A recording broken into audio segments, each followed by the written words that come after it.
Sejam bem-vindos a mais um Conversa de Mercado.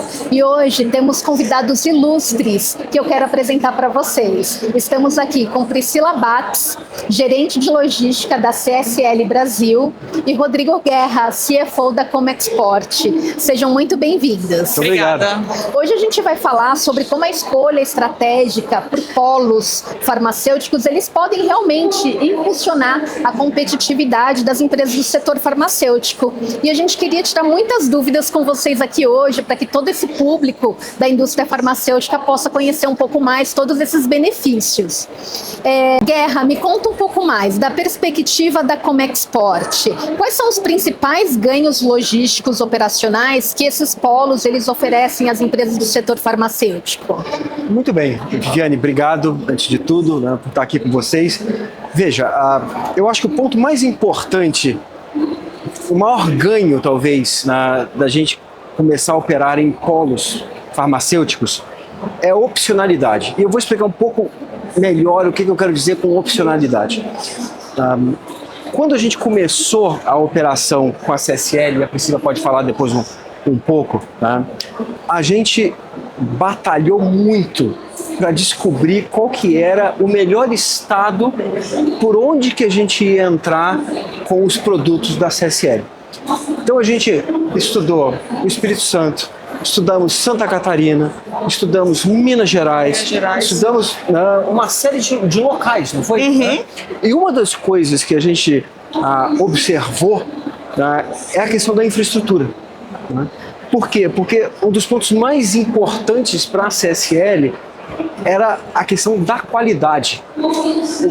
A equipe da CSL e a equipe da qualidade dentro da CSL, a qualidade consegue te dizer o seguinte: olha, se não tiver a qualidade que a gente está esperando para receber os nossos produtos, a gente não vai importar absolutamente nada por esse estado.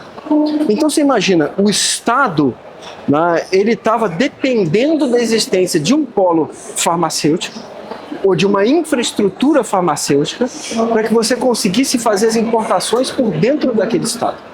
E a gente explorou uma série de locais, uma série de opções.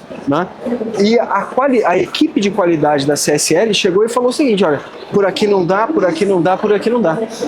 Então quando eu falo que a opcionalidade, a gente teve que trabalhar junto com empresas locais do estado de Santa Catarina para conseguir desenvolver um polo, e foi basicamente desenvolvido do zero.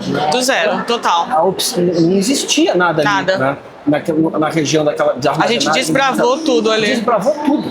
Então, construiu-se um polo farmacêutico ao redor da operação da CSL. Então, você vê a importância da operação da CSL para o estado de Santa Catarina. E como é que a gente começou a construir alguma coisa lá. Então, quando eu falo a opcionalidade, é porque se você tem um polo já montado, preparado no estado do Espírito Santo, no estado de Pernambuco, no estado de Minas Gerais, você consegue encontrar situações melhores que atendam logisticamente melhor os clientes e, obviamente, as indústrias farmacêuticas. Então, essa opcionalidade é um negócio extremamente importante que as pessoas não percebem muito, só percebem depois que existe. Então, agora você vê, em Santa Catarina tem um polo que funciona super bem. Tem na operação de avião, o aeroporto ainda pode entrar por São Paulo, pode entrar por Santa Catarina, mas você tem operações que chegam de navio, operações que podem vir terrestres do Mercosul. Então você consegue ter opções agora. Então o polo de Santa Catarina, eu acho que se transformou num polo bastante importante para a gente, e eu acho que para a indústria farmacêutica como um todo eles podem se beneficiar muito. Com certeza. E a gente está falando de saúde, a gente está falando de bem-estar, do cuidado das pessoas. Exatamente. Então, realmente, ter esse preparo, toda essa infraestrutura para realmente os estados possam receber tudo isso é fundamental. E eu tenho certeza que vocês fazem um trabalho muito brilhante nessa parte. Muito obrigado. E que tipo de sinergia que são criadas nesses ambientes em que a indústria, centro de pesquisa e a distribuição, eles estão mais integrados? Olha, a sinergia que a gente pode ter, ela é essencial. Então, a Comexport, como parceiro da gente para fazer toda a parte logística, ela foi total, essencial para o nosso trabalho. E estar dentro de um polo logístico em Santa Catarina fez total diferença. E um outro diferencial que a gente tem na nossa operação é ter um porto em Itapoá com qualidade. Porque um dos maiores problemas que a gente tinha era realizar os embarques marítimos utilizando os portos, só que não poderia deixar cair a nossa qualidade. Então, um dos portos que a gente conseguiu fazer uma parceria e ter uma sinergia boa foi com o Porto de Itapoá, que facilitou a nossa estrutura toda. Então, eu consigo fazer um frete com um melhor custo agregado da minha origem para Santa Catarina, sem prejudicar nenhum produto que está ali, que são todos produtos com temperatura controladas. Então, deu uma combinação perfeita, porque a gente nunca teve problema com nenhum medicamento que foi transportado para lá com essa sinergia que a gente tem, tanto com a Comexport, com o Porto e com o Cliff, que é onde a gente trabalha hoje. Olha só, para ter uma ideia, a gente começou a operação, você lembra? Aérea. Aérea, via São Paulo. A operação chegava aérea via São Paulo. E transferia de caminhão para Santa Catarina. Transferia de caminhão para Santa Catarina para fazer o desembaraço em Santa Catarina. Então você vê, a gente não usava o porto. Não. A gente usava o aeroporto de Guarulhos. Usava o aeroporto de Guarulhos. A gente nem imaginava que o porto de lá poderia ser tão bom pra gente como foi, né? Como tá sendo. E a CSL antes disso também não fazia importação portuária. Era sempre, a gente não tinha essa liberação. Marítima, né? Tudo era aéreo. Era tudo aéreo. Né? E aí, uma coisa vai puxando a outra, né? Um dos estudos que foi feito na época, alguns anos atrás, era para utilizar o polo farmacêutico, sabe de onde? De onde? Do Uruguai. Uruguai. Fora do país. Fora do país. Por quê? Porque o país não tinha a infraestrutura de polo que a gente estava precisando utilizar. Então estava se considerando utilizar no Uruguai. Bom, aí o resto é um pouco história, né? A coisa foi andando, a parceria com o Porto funciona super bem. Então, respondendo um pouco a sua pergunta, né? Existe uma questão de concentração, certo? Quando você tem uma concentração de prestadores de serviço numa mesma região, você começa a desenvolver uma expertise. E esse expertise nada mais é do que o que a gente chama de polo, certo? Então você tem o Cliff, que faz um belo trabalho lá também, com toda a parte de armazenagem. Você tem armazém alfandegado, né? Você tem o armazém alfandegado, você tem o armazém geral. Tem o transporte. Tem o transporte, tem o porto. Então, as empresas de transporte que fazem o transporte das cargas refrigeradas começam a gerar rotas para lá.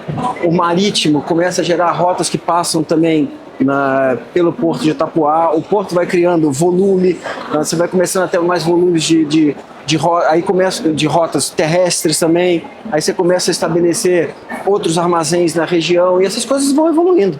Vai crescendo, né? Vai aquecendo. E aí você consegue ter no final uma região com uma especialização para atender. Pronta para atender o ramo mais farmacêutico. Preparada. Exato. Priscila, então me conta como esses principais desafios logísticos no setor farmacêutico e como que essa atuação nos polos especializados ajuda a superar? Bom, a gente tem todos esses pontos positivos que a gente acabou de tratar: porto, qualidade, medicamento, entregue para o paciente com temperatura controlada, sem nenhum desvio. Mas um desafio que eu vejo no polo atualmente é a questão de transporte. Então a gente ainda depende muito de transporte que vem de São Paulo, por exemplo, para nos atender em Santa Catarina. Tem mudado, a gente tem visto várias empresas migrando para Santa Catarina para poder suportar esse mercado que vem crescendo, mas ainda é um desafio que nós temos. A gente está sempre desbravando e até desafiando os fornecedores a conhecer a região para que possam nos atender de uma maneira mais rápida. Então, eu diria que o nosso maior desafio hoje seria a entrega para o nosso paciente e toda a atenção que a gente tem que ter, porque são medicamentos de temperatura controlada, então não é qualquer transporte que eu possa utilizar para esse tipo de rota.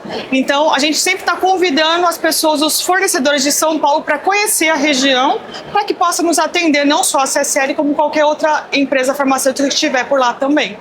Sim, você está me dizendo que todo esse processo logístico, ele é bem complexo. Muito. E a parceria de todos esses fornecedores, Exato. ele Ela é essencial. fundamental. Essencial. Muito interessante. E como as operações da CSL, elas se beneficiam com toda essa estrutura logística e também a segurança regulatória oferecida por esses polos? Total, né? Porque a gente tem um time de qualidade muito robusto, então a gente vai passar para esses polos, para esses fornecedores, uma lista do que a gente precisa atender. Então, como o Guerra até comentou, se algum dos pontos que foi mencionado por qualidade não for atendido, a gente não tem como realizar esse transporte. Então, ter uma base robusta, regulatória para atendimento dos nossos medicamentos é essencial para qualquer tipo de armazenagem ou transporte dos nossos produtos. É isso mesmo. Então, o que a gente estava falando, né? Densidade. Densidade em logística é uma palavra muito chave. Quando você tem a densidade se formando em uma região, acontece isso que a Pri estava falando. Você começa a ter transportadoras especializadas chegando na região, conhecendo a região, estabelecendo armazéns gerais na região, estabelecendo rotas na região. Elas começam a ficar acostumadas a isso. Então, se você não tem um, você tem o outro, você tem o backup, você tem, tem opções, né? Uhum. E você tem opções para você fazer o transporte terrestre da distribuição. Isso é absolutamente fundamental. Tá? Então, um pouco é isso mesmo. Né? Toda vez que você tem um núcleo e uma empresa do tamanho da CSL, junto com a Comexport, construindo uma opcionalidade lá para a indústria farmacêutica, aquilo vai tomando uma forma. Né?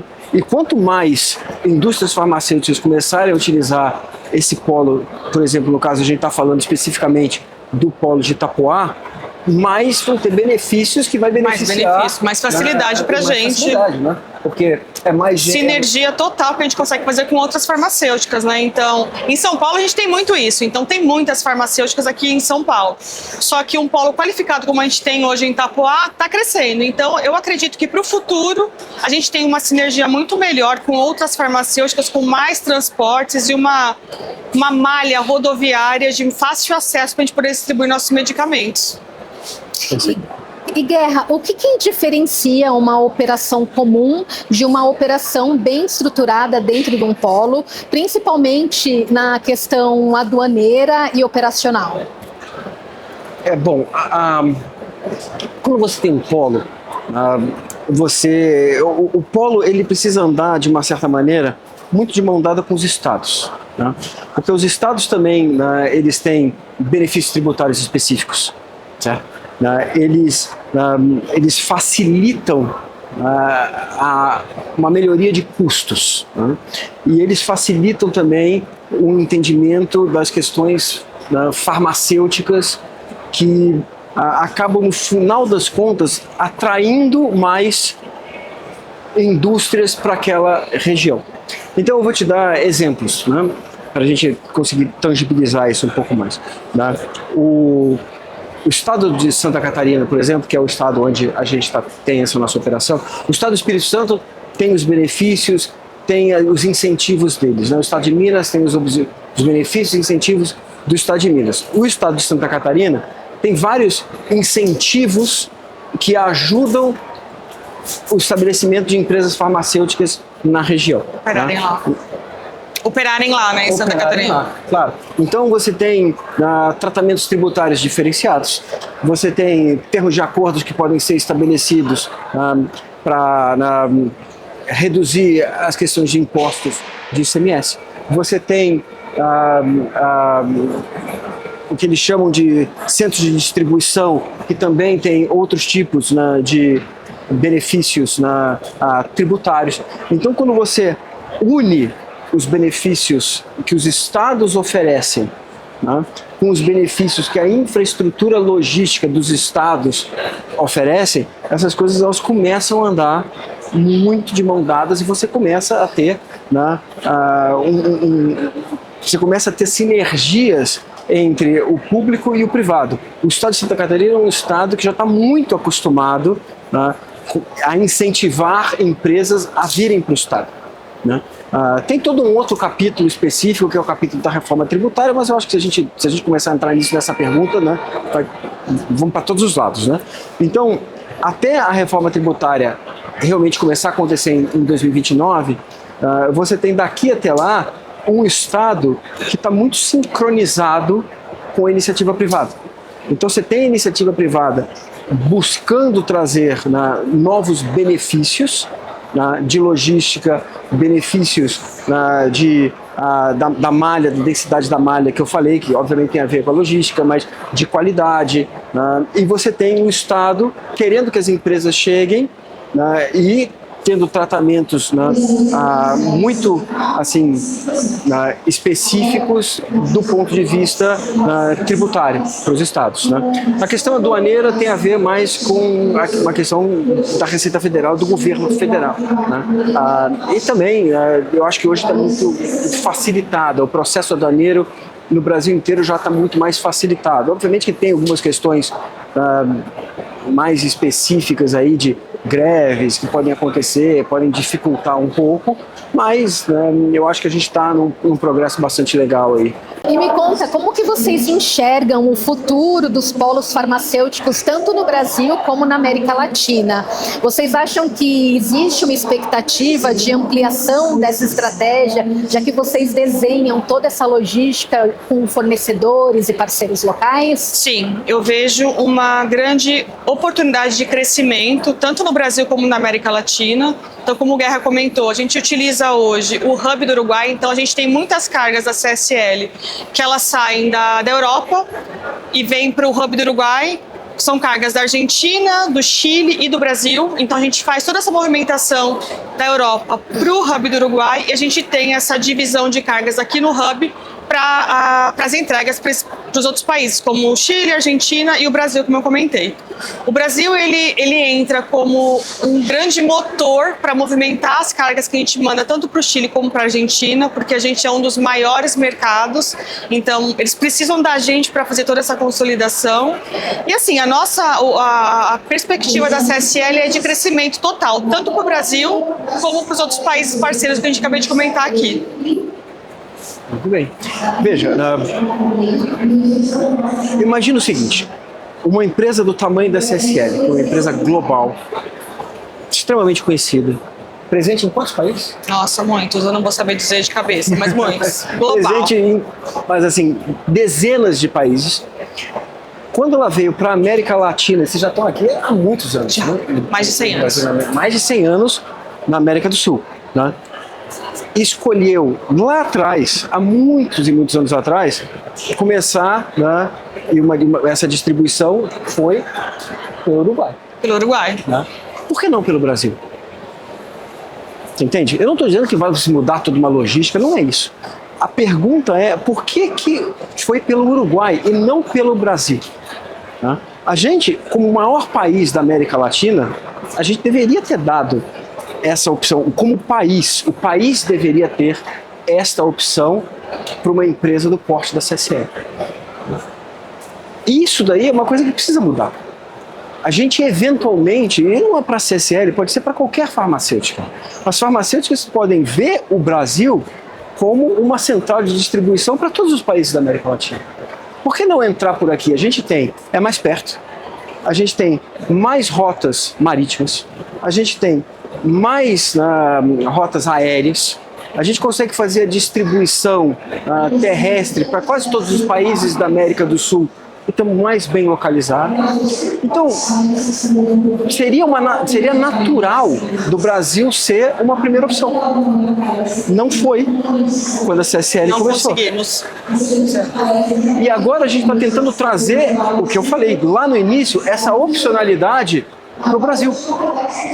Num polo em Santa Catarina, a gente traz essa opcionalidade para o Brasil virar um polo não só local, não só brasileiro, mas um polo, e também não só nacional, mas um polo da região inteira, para você conseguir fazer a distribuição a partir do Brasil, a partir de Santa Catarina, para a América do Sul inteira. Então eu acho que a gente está no caminho certo. Eu não tenho dúvida disso, não tenho dúvida, que história linda de vocês. Obrigado. E para fechar, me conta, vocês gostariam de deixar algum conselho para as empresas farmacêuticas que ainda não exploram esses polos como uma alavanca estratégica? Olha, eu diria que conhecer mais os polos, utilizar dessa sinergia que hoje ela existe, que às vezes a gente tem muito receio de sair de São Paulo, de procurar todo esse grupo, né? Mas conhecer, buscar empresas especializadas como a Comexport, o armazém alfandegado que a gente tem em Itapoá ou em outras regiões, para que a gente possa ter uma maior força e junto a gente conseguir realizar uma entrega bem melhor dos nossos medicamentos. Legal. Bom, eu posso puxar a sardinha pro meu lado, né? O que eu vou falar é... Deve. As indústrias farmacêuticas que tiverem interesse de conhecer melhor esses polos, conhecer melhor o que a gente tem para oferecer, vem conversar com a gente. Eu acho que a gente pode mostrar muita novidade aí que as indústrias vão gostar de ver. É isso aí. Obrigado, Pri. Imagina, obrigada a vocês, gente. Obrigada, Priscila, Guerra. Obrigada. Foi um prazer receber vocês aqui. A gente está muito feliz de criar um Conversa de Mercado com um conteúdo tão rico e para um segmento, por um serviço que é tão estratégico para a indústria farmacêutica. Bacana. Perfeito. Obrigado, Obrigada, Liliane. gente. Obrigada. Valeu demais. Obrigada. Obrigado, pessoal. E para vocês que estão com a gente no Conversa de Mercado, se inscreva no canal e não perca o próximo episódio. Até mais!